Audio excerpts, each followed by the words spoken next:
competencies or the capabilities to be able to do their job, but then they also have to be motivated to apply those capabilities on the job. So it's always a combination of ability and motivation. And the same is true also for training performance. So when we are understanding performance in training and performance of a training program, we're looking at a combination of the person's ability to learn. So can they learn? Do they have the potential to learn? And then the motivation. Do they have the motivation to actually apply, well, gain the new knowledge, skills, and then actually apply the new knowledge and skills on the job? We'll be exploring today the motivation part of training performance. And we'll discuss 3 steps for maximizing the motivation. And it's always a combination. So the way we'll talk about motivation is a combination of selection, so ensuring that you have the right people and you're investing in the right people, but then also in the design of the leadership development or of the training program. So you are maximizing the motivation through the design. And not only in the beginning, so you're sparking the motivation to begin with, but then also you are creating a motivation that sustains over time, so that it's not one of those spray and pray type of events where we get all excited, we hear a wonderful keynote, and then 2 days later we get back to work. So as we think of motivation, the first step is really to ensure that you have the right people in the seat. So for all of you who have been in training and development for a while and maybe have been even facilitators or trainers, the people we dread the most are those resistant employees that end up in our training and development programs. They don't really want to learn, they're jaded, and they play with their phone, and probably it's best that they are not in the program in the beginning to begin with. So the first step to ensure that we are investing in people who have the motivation or the potential to actually grow. And this is one of the reasons why leadership, learning and development programs frequently fail, despite the huge investment, is that we do end up with the wrong people in the seat. Either these people are lacking the ability, so they are too far away from just polishing their skills, so that they require much bigger development than we can offer to them in a 6 or 12 month long program, or they just don't have the motivation to succeed in our leadership or learning and development program. So let me kind of give you the breakdown of who should and who should not be invited to participate. So the people who should be invited are individuals who have the baseline of skill. So this is very important because in 6 months to 12 months that you spend with the leadership development or high potential program with these individuals, you cannot expect to develop a competency from ground zero. So they have to have the baseline. In 6 to 12 months, all you can do is polish those skills. But they cannot be starting from zero. They have to have some level of skill already present that you can build on top of that. So that's the first requirement. But then also, we don't need people who have the fully developed skill, because for them, there's not going to be anything new or any new value to be added. So also people who have too much or who have a strength in a particular area where the competency is fully developed, they don't need that training. So starting with good analytics that help you understand where the person is today and where their baseline is, it's going to be very important in your decision making. The second part of it is having that motivation or having compatible personalities. And that means that the competency that you're trying to develop has to come naturally to this individual. Let me give you an example. So let's say that you are trying to develop public speaking. So this is the basic example. If you have a whole bunch of introverts in the room, they are not going to be motivated to apply these skills on a regular basis because it's just too difficult. It takes too much effort. They get exhausted after making one presentation. But if you select extroverts who for whom it's natural to be a good public speaker. Not only are they going to be motivated to apply the skills they learn, they're going to be acquiring these skills at a faster pace because you are giving them skills, or you're developing competencies that already come naturally for them. So that's the second aspect of it. So who should be invited? It should be people who have the baseline but also have room to grow, and individuals who with compatible personalities based on the competencies that you're trying to develop. So now let's flip a coin, or the other side of the coin is who should not be invited. We should not invite individuals with strong skills, so people who already have the competency fully developed. There's not going to be any improvement. There's not going to be any ROI or behavioral change as a result. These people, they need retention because they're already fully trained or fully developed. So there, it's not a question of development, it's a question of how do we retain this great talent that we already have. And training is not going to be a retention strategy. There are other interventions that you can do to retain talent. Then also individuals who naturally possess a person, or whose natural personality is not aligned with the skills you are trying to develop. So think of the extrovert or introvert in public speaking. So if your workshop or your training program is focused on public speaking, probably introverts are not the right people to have as trainees. And then individuals with too much room for development are also not a good fit. Because, again, in 6 to 12 months that you spend with these individuals, you cannot expect to develop a competency from ground zero. They have to have some baseline of skill. So let me make this a bit more concrete. So for this 9-box grid should look very familiar to you already. So I just want to give you an example of how you can use analytics to make these decisions. So here we're plotting performance against potential.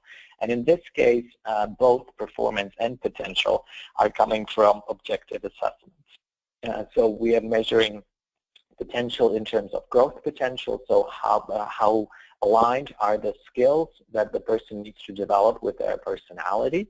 And then performance here, we're measuring in terms of their level of competency in a simulated company.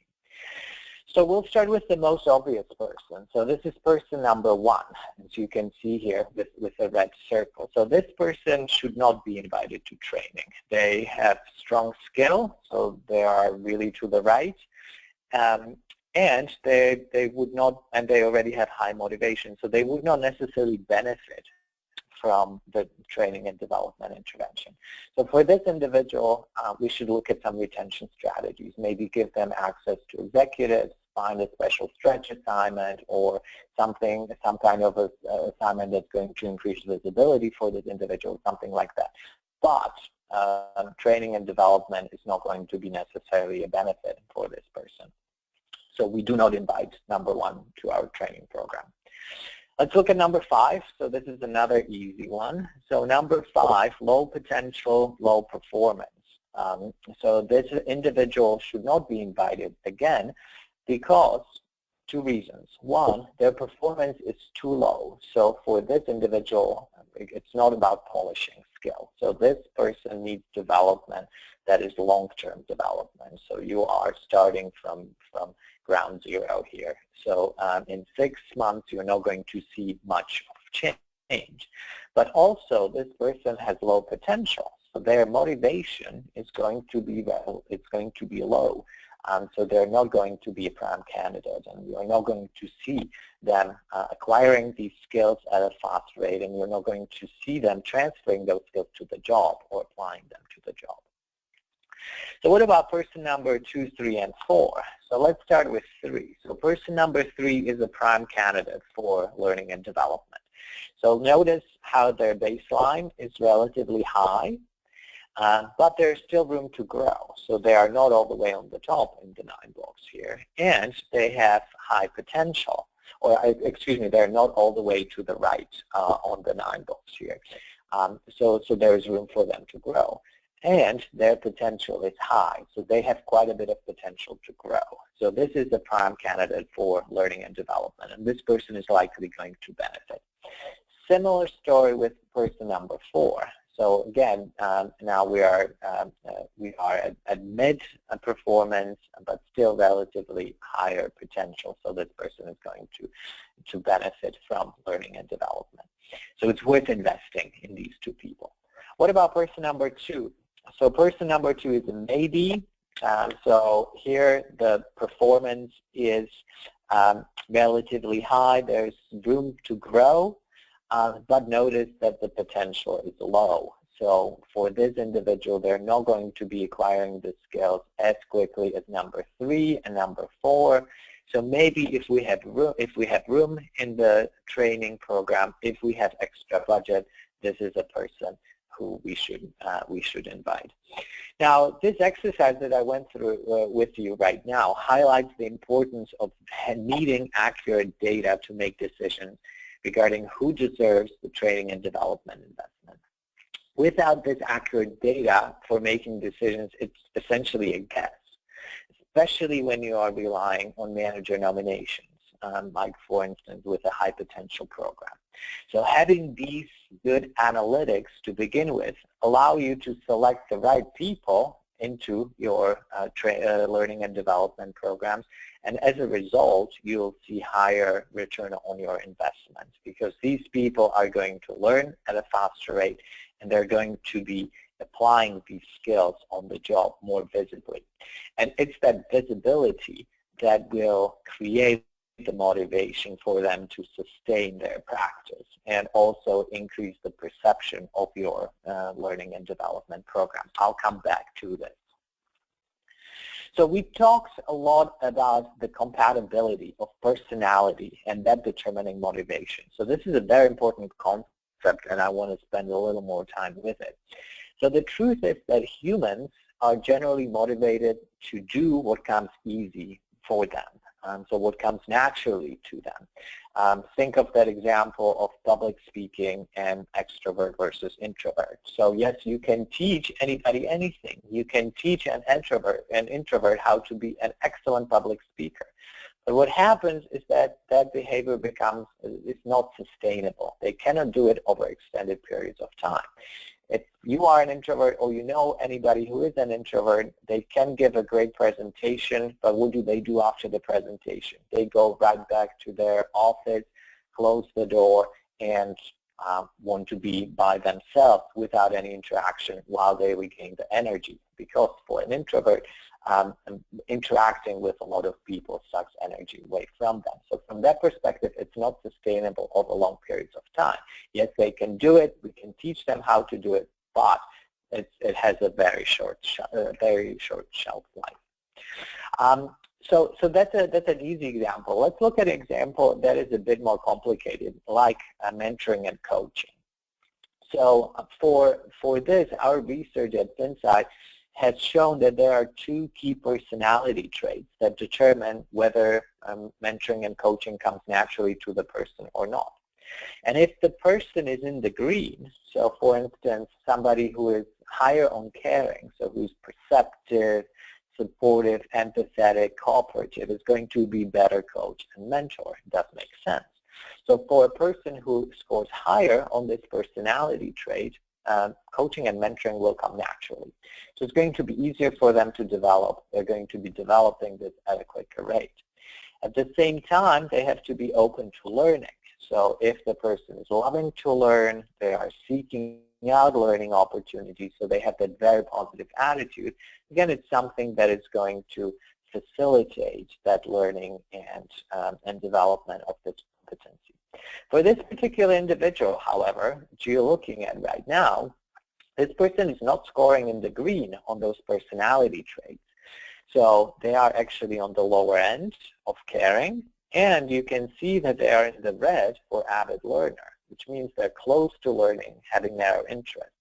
So a person like this is not going to be a prime candidate for any kind of learning and development on this particular competency, because it's not going to be natural for them. And even if they fight through all the barriers and they go against the grain and improve their coaching and mentoring skills, it's going to be difficult for them to sustain it over long periods of time. So in this case, you would be most likely wasting your money trying to develop somebody into something they are not, and they probably never will be.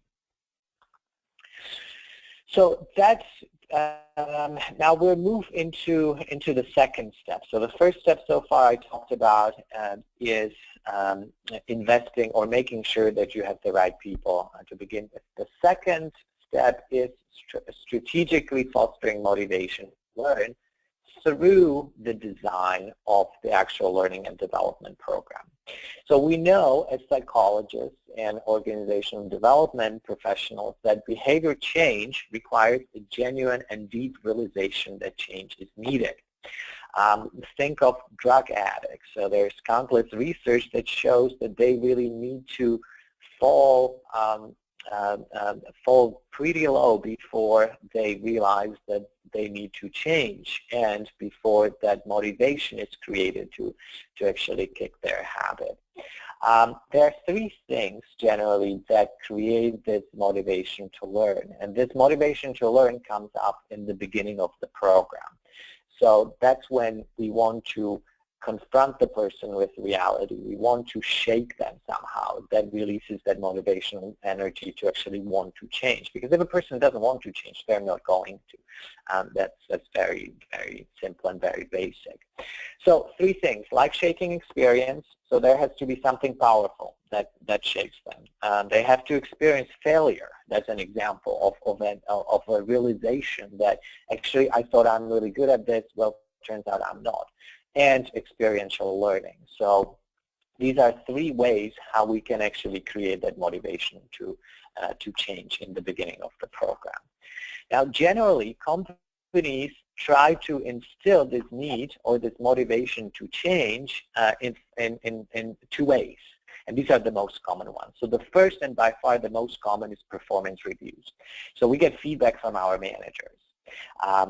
Second, we get 360-degree feedback. So we get feedback from our managers' peers, maybe customers, maybe our direct reports. But the problem for both of these is that words are just not enough. So simply telling someone that they need to change, whether it's in a written form or on a nicely laminated performance review or PDF report of 360-degree feedback, doesn't matter. Words are just simply not enough. Think of addiction treatment. So if it was as easy as telling somebody you need to change, and here are the areas where you need to change, addiction treatment would not be a $35 billion industry. So words are just not enough. People have to have that experience firsthand, and they have to experience either failure somehow, or they have to get that learning experience, or that will create that motivation to learn. However, we cannot, in organizations, we cannot simply have somebody try out a job or create a stretch assignment that is very risky for the organization. So we cannot destroy profits for a quarter and call that a learning experience. It just doesn't work that way. So what we found that works very nicely are these assessment centers or virtual assessment centers, virtual simulations. So you put the person in a very realistic type of situation, and you challenge them, you let them fail, and let them realize that there is some room to grow. And through that direct feedback, these different feedback loops that are built into well-designed simulation, they gain that insight and that motivation firsthand that they need to change, and they can start working on development. Related to that, what assessment centers or these live simulations provide is specific actionable feedback. So you're looking here at some feedback on coaching and mentoring from a live simulation. And you can see directly how this person did at different points in time in the simulation. So for instance, did the person create challenging assignments to prepare individuals for future roles? Did he convey high performance expectations? So you have very specific behavioral actionable feedback that the person receives, and that is important for behavioral change. So now they can start working with this feedback and know exactly where to pinpoint their efforts so that they are changing and they are able to change. So far we talked about having the right people in the room or investing in the right people. Then we talked about creating that upfront motivational force to change. So we are confronting people with reality. We are giving them opportunity to fail, to realize that change is actually needed. And the third problem with motivation in learning and development is then sustaining this over long periods of time. So even the biggest shock is going to decrease over time, and the person would may have started with really high levels of motivation is then going to decrease their effort, decrease their motivation. So therefore, we need to keep the development super simple. And the way to do it is to break our big competencies down into very specific actions. So here we turn to the research on how people actually build habits. You might have read the book, The Power of Habit. It's a wonderful book. I recommend it. And it describes the latest research that we know on how people build habits. And that's what essentially we need to do as learning and development professionals. We need to find and design the training and development programs in a way that facilitate habit building. So the way to do it is to mirror the way people acquire, or musicians learn a new piece, or athletes practice their skill. The way to do it is to break down the bigger competency into its smallest possible actions. So we cannot, for instance, work on influencing others, or delegation, or coaching and mentoring at once. It's a complex chain of behaviors. What we need to do is break it down for the person into the smallest units of behavior. And then we work with the trainee to practice each single unit of behavior, one at a time, until it's habituated, until it's automatic, so the person doesn't even think about it. So think about playing the piano, for instance. Like if you watch a small child playing the piano, first they learn the right hand, then they learn the left hand, then they combine both hands together. And they split down even further. So they split down the piece into various sections. They practice right hand, first section, then when it's done, right hand, next section. So this is the same logic here. So this is how we are able to sustain motivation over long periods of time, because we keep it super simple until it becomes habituated. And when it's automated, when it's habituated, when the person does it without even thinking about it, it requires no effort. So they're an autopilot, and then they don't need any motivation at all to do it. So let me show you the Fogg behavior model, and this is a scientific way to describe the concept that I just portrayed to you. BJ Fogg is an expert on habits. He's been actually named one of Fortune's top 10 new gurus you should know. And he put together this behavior model that is very well received. And it has two basic ideas here. So the motivation that you see on the y-axis goes from low to high, and then effort is on the bottom, hard to do, easy to do.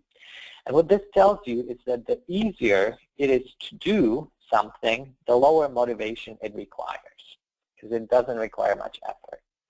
Right? So let me say it again. So if something is easy to do, it doesn't require much motivation. It requires low amounts of effort. So even when we're not motivated to do it, it's such low effort that we can't do it. And that's basically the reason why we're having such a difficult time developing for leadership competencies or competencies in general, because we are trying what's impossible. We're trying something that is hard to do And we know from this model that it requires a lot of motivation. It requires a lot of effort, and employees just don't have the bandwidth on a day-to-day basis.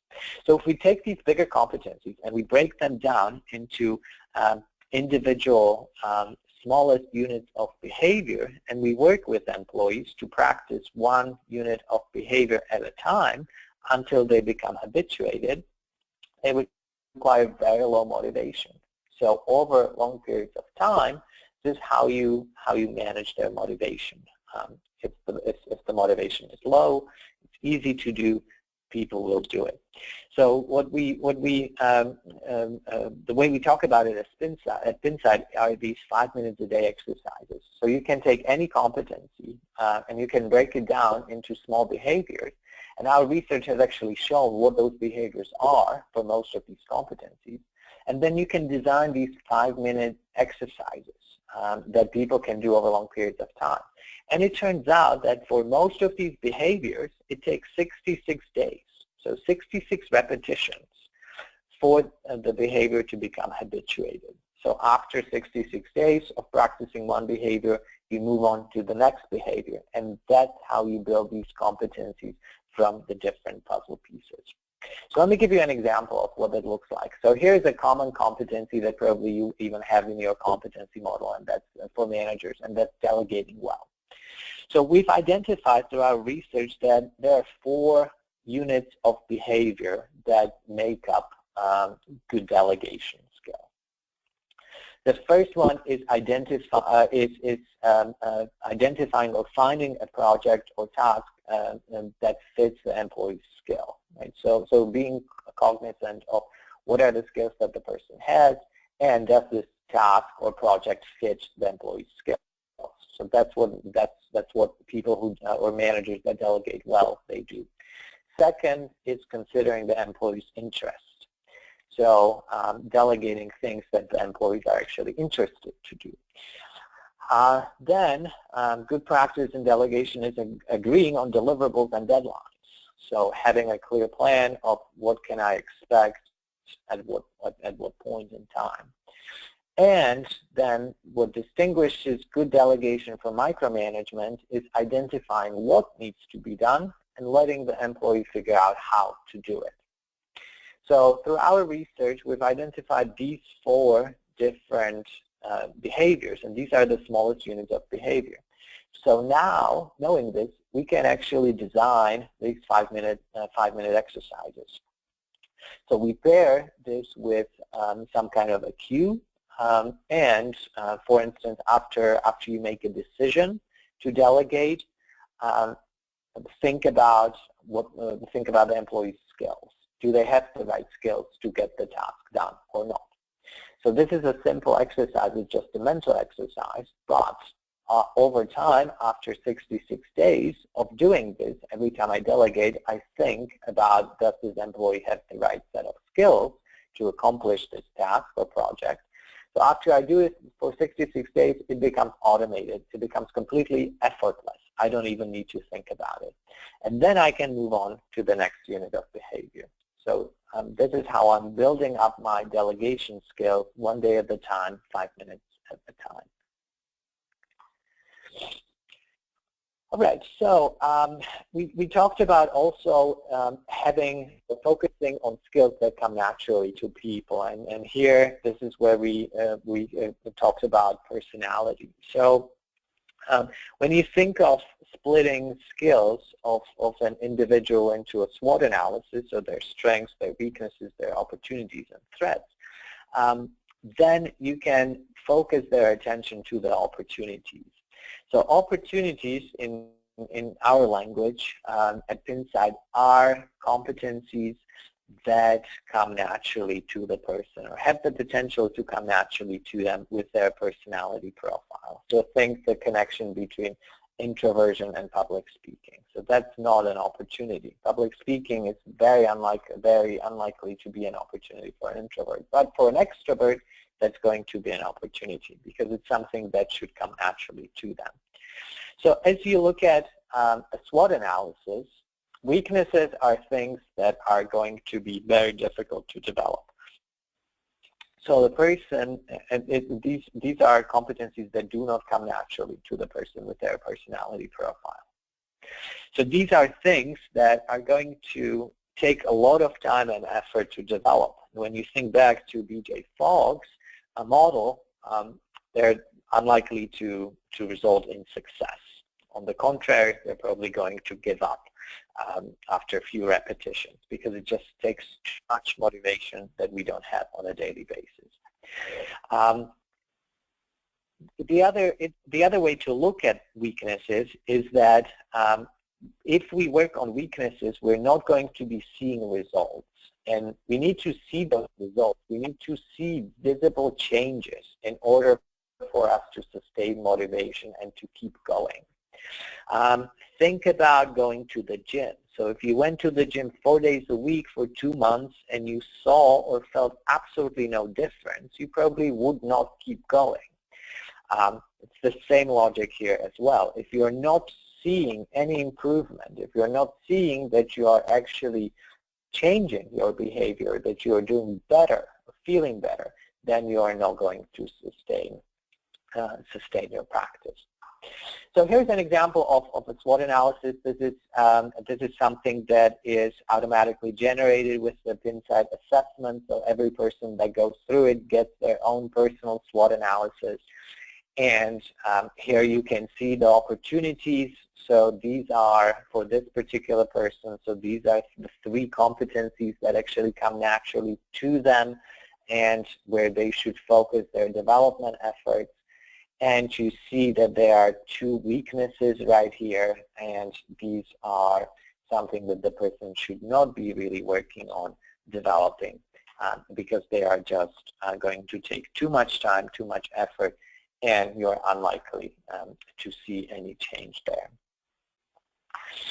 All right, so those are the slides that I wanted to share with you today. So just to summarize, how do you maximize motivation for leadership development? So there are 3 ways to do it. The first one is to make sure that you're selecting the right people in the first place. So think of Ivy League schools. The question always is, are their graduates better because they have better selection process, or are their graduates better because they have better instructors and better educational programs?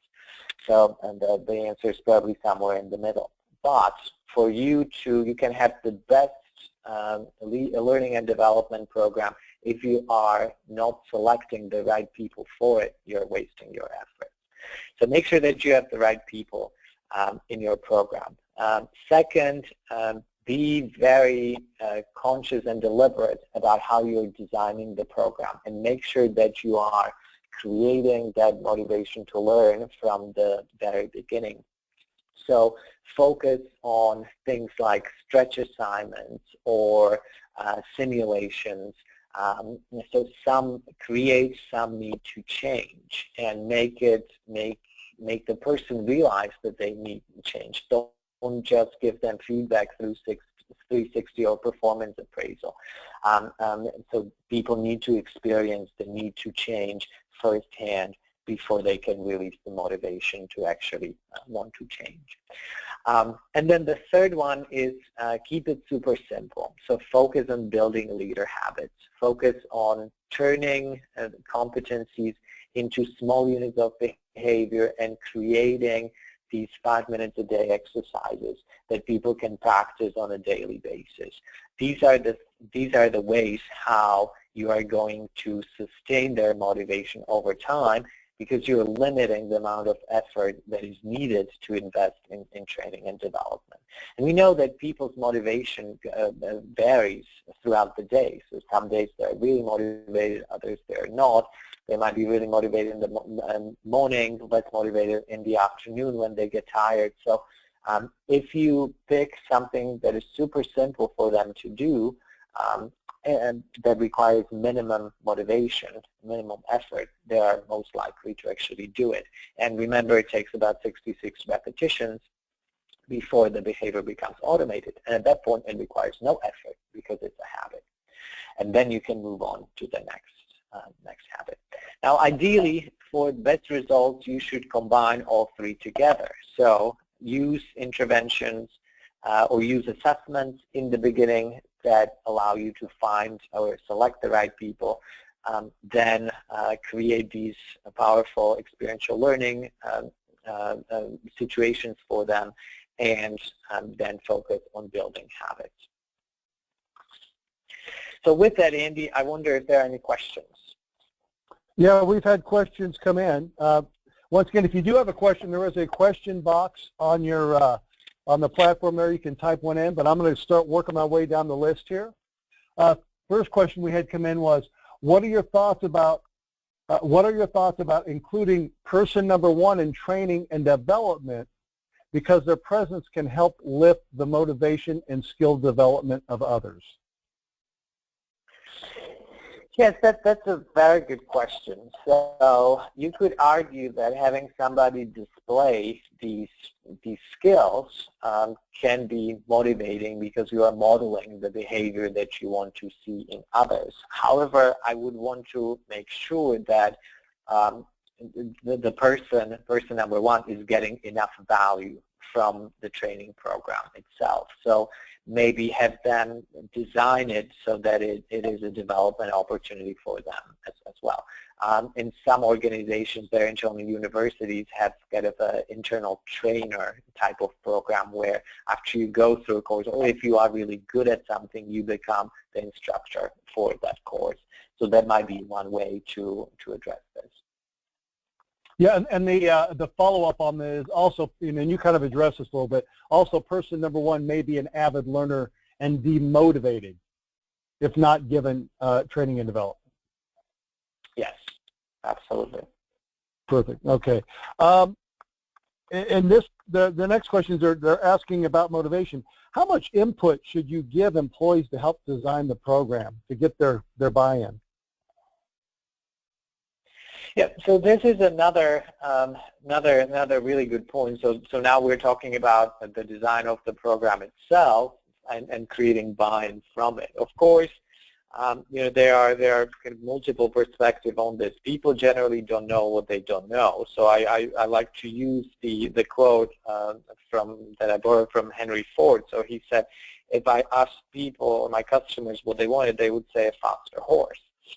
And the same thing is true in learning and development. So for those of you who have done needs analysis by interviewing managers and asking them what kind of training should we provide to you, they don't generally know, because people are bad at assessing skills and competencies of employees, and they generally don't have the self-insight of themselves, what they are good at, what they're not good at. So this is the primary reason why many large organizations are getting rid of performance appraisals, because that's just not accurate. We as humans are not accurate at assessments.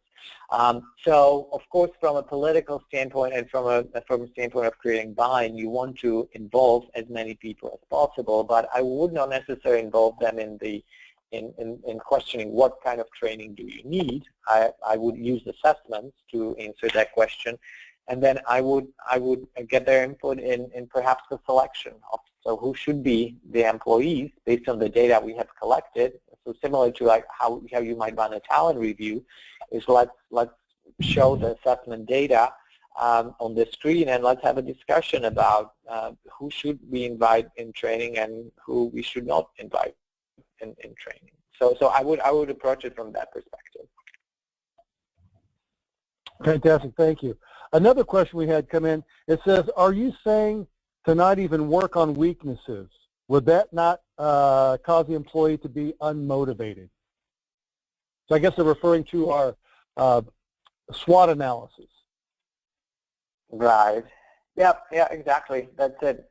So the thing is with weaknesses, just accept them and find somebody who is good at the things you are not good at, and develop a good working relationship with them.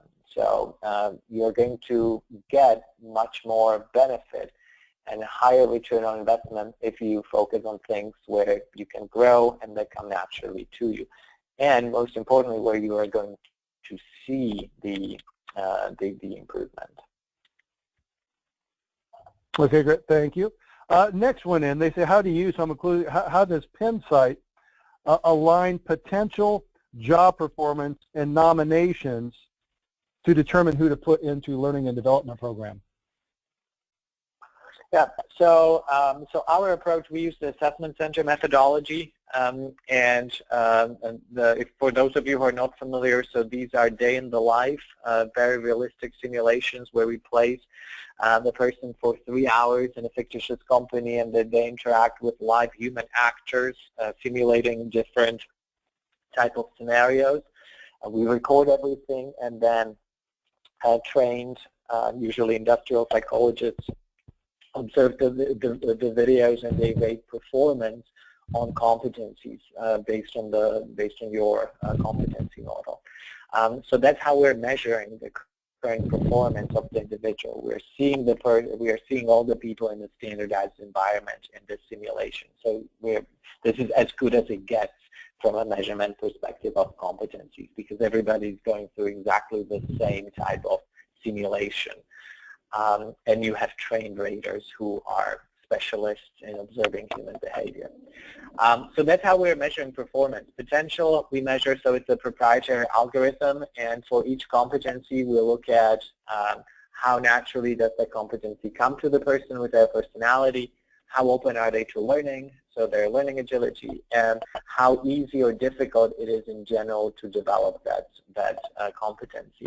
And from that, we predict how much time is it going to take for them to close the gap.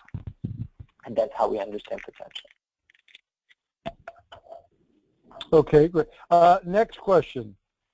How do you track the 5-minute per day exercises to measure improvement or success? Is there a way of measuring that? Yeah, absolutely. So we have a module within our software that is coming out in the beginning of the second quarter, and that will automate this entire process. So that means is after a person goes through the assessment simulation, we create a custom development plan that is already made out of these 5 minutes a day exercises, and then the person is tracking how often they practice. So they check off each day when they practice this behavior, plus they have to send some evidence, so whether it's an email or a recording or a picture of them practicing the behavior, and then our assessors are scoring that. And based on that, we're able to track the improvement and whether the person is actually doing it. So this is how you are creating the accountability in the process.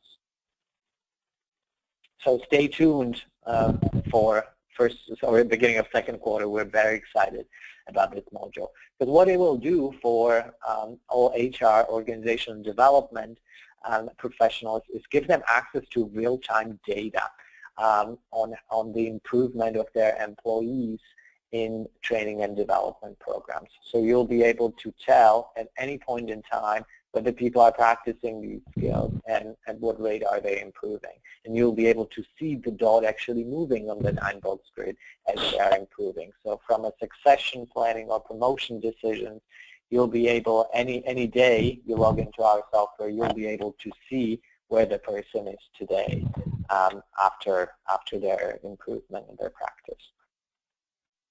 So I think we have time for one more question, Andy. Okay. You know what, and what we'll do, we've got some other ones here that we can address and send out to everybody. Let me jump to this one. Is it better to align your L&D with every business unit or just the overall company goals? Yeah, that's another very good question. So in terms of aligning the L&D function, so first and foremost, it should be aligned to the competency model. So that's your starting point, because that dictates what is it that people are developing on, or how you should, what you should be developing them And generally, we advise that that competency model comes directly from the strategy of the organization. So you start with the strategy, the strategic direction. Are you focused on enhancing operational efficiency? Are you focused on increasing customer satisfaction? What are your pillars? What is your strategy? And then from there, you trickle it down to the competency model. And once you have the behaviors defined, that these are the behaviors we need our employees to do in this organization, and these are the behaviors that are helping us to reach our strategic goals, that is what you start aligning the L&D function to. Fantastic, fantastic. A lot of great content today, Martin. I really appreciate it.